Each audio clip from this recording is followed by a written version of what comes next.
L'histoire des Juifs d'Eretz Israël, racontée par Gérard Inger. 1917 marque une année cruciale pour les Juifs de Palestine. L'armée britannique venue d'Égypte et au travers du Sinaï, après avoir pris Beersheva, remonte vers Jérusalem. La conquête de la ville ne sera pas facile.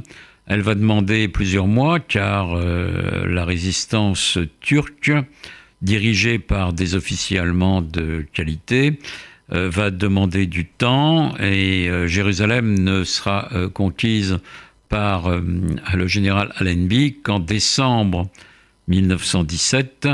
Et donc, pendant plusieurs mois, la guerre va faire rage et la conquête de Jérusalem, du reste, ne signifie pas la fin des combats en Palestine. Le général Allenby veut remonter vers le nord, mais là encore, ça va lui demander beaucoup de temps parce que les Allemands qui, comme je l'ai dit, dirigent les Turcs, organisent une résistance autour de Nazareth et cela rend les choses compliquées. Néanmoins, peu à peu, la Palestine est conquise.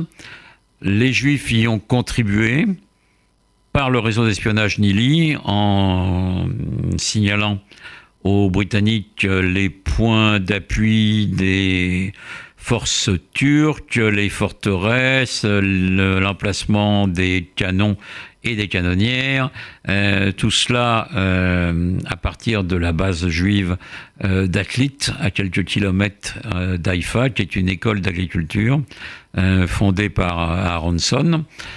Et le réseau d'espionnage va se révéler efficace, mais il va être détruit par les Turcs qui tuent la sœur d'Aronson et son mari qui étaient sur place, les principaux organisateurs du réseau, pendant qu'Aronson, lui, partait à l'étranger pour convaincre les Britanniques d'attaquer la Palestine, ce qu'ils ont fini par faire, et recueillir des fonds, aussi bien à Paris qu'à Londres qu'aux États-Unis.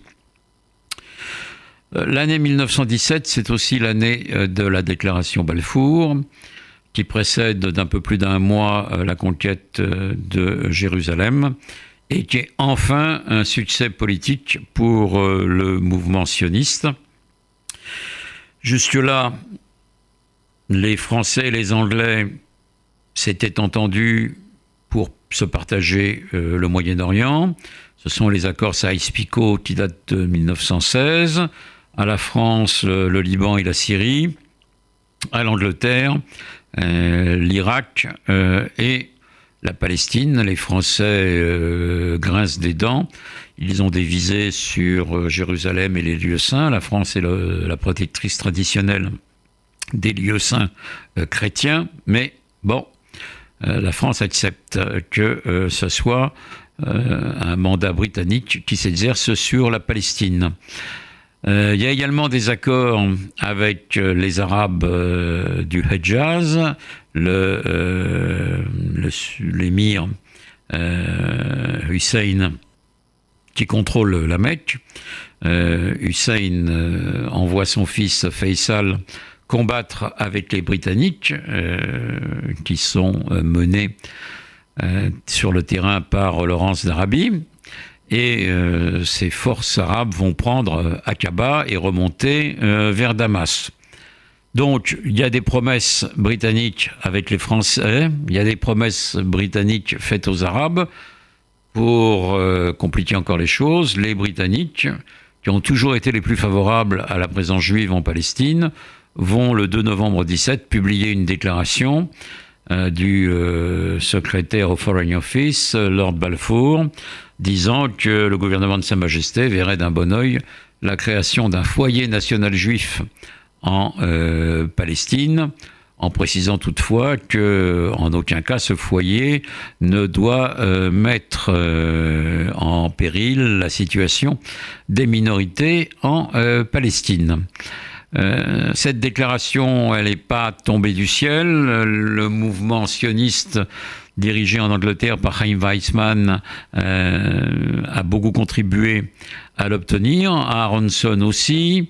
Les Français sont d'accord parce que dès 1916, le secrétaire général du Quai d'Orsay avait fait une déclaration, avait écrit une déclaration, il avait publié favorable au mouvement sioniste.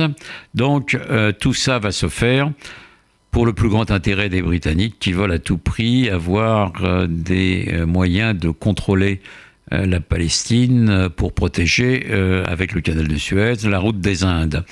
Donc cela va changer complètement la donne. Le sionisme politique, là, marque un véritable triomphe. Les perspectives s'annoncent bonnes. Faisal réussit même en début 1918 à obtenir un accord avec Weizmann, et Weizmann s'entend très bien avec Faisal, et les deux se disent publiquement d'accord pour un foyer national juif en Palestine, à condition qu'il y ait un royaume arabe à côté. Sauf que le royaume arabe ne verra jamais le jour, parce que ce royaume arabe devait avoir pour Faisal comme capitale Damas, et plusieurs mois plus tard, les Français, eux, vont faire valoir les accords Saïs-Picot et vont chasser Faisal de Damas. Et donc, à partir de là, l'accord devient caduc entre Weizmann et Faisal, même si les deux hommes, d'ailleurs, jusqu'à la mort de Faisal en 1933, conserveront des relations personnelles excellentes.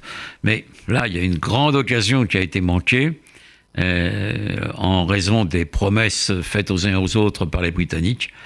On aurait pu éviter peut-être 100 ans de conflit israélo-arabe sur la Palestine si cet accord avait été respecté. Mais on ne refait pas l'histoire. Les Anglais finissent par occuper toute la Palestine. Les Turcs demandent un armistice en octobre 1918. La guerre est finie dans la région. Les Britanniques obtiennent le mandat sur la Palestine de la SDN qui vient de se créer. Et là, à partir de là, le mouvement sioniste va pouvoir travailler sur le terrain à la mise en place d'un yishuv moderne et dynamique.